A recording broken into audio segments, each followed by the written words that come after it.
पापा चांदी इतनी क्यों बढ़ रही है?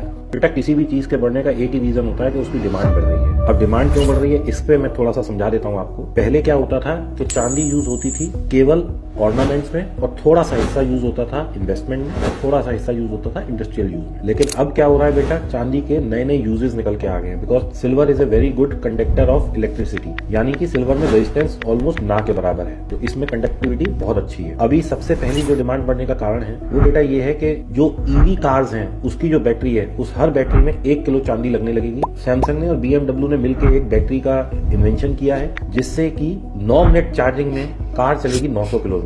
तो एक तो सबसे बड़ा रीजन ये है बढ़ने का। दूसरा, सोलर पैनल्स में चांदी लगने लगी है। तीसरा, आजकल हर जगह देखो आप, मैं खुद इस उम्र में आईपैड, मोबाइल, लैपटॉप यूज कर रहा हूँ, सब में थोड़ी थोड़ी थोड़ी थोड़ी चांदी लगती है। और दूसरा, जब हम लेड को और निकल को और लिथियम को माइन करते हैं तो जो उसका बाई प्रोडक्ट है वो चांदी है। यानी कि चांदी की माइंस नहीं मिलती हैं, अलग अलग मेटल्स की माइन मिलती है, उसमें थोड़ी थोड़ी चांदी मिलती है। तो अब ये भी नहीं पता है कि चांदी के सोर्सेज पूरे हैं कितने। सबसे बड़ी माइन जो है वो मेक्सिको में है, जिसको कि अभी आने वाले 2 साल के लिए एडवांस पेमेंट में सैमसंग ने अंडर राइट कर दिया है। यानी कि जितनी चांदी, जितनी लेड और जितना निकल वहां से निकलेगा वो सब सैमसंग ले लेगा, क्योंकि उसे बैटरी बनानी है। अगर ये चांदी वाली बैटरी की ईवी एडॉप्शन केवल 20% हो जाए तो दुनिया में जितनी भी चांदी है वो सब बैटरी में ही खप जाएगी। तो इसलिए बेटा चांदी की डिमांड बढ़ रही है। ओके पापा, बहुत अच्छे से समझ आ गया। अगर दोस्तों आपको भी मेरे नालायक बेटे की तरह अच्छे से समझ आ गया है तो इस रील को सेव कर लीजिए, ये आगे बहुत काम आने वाली है।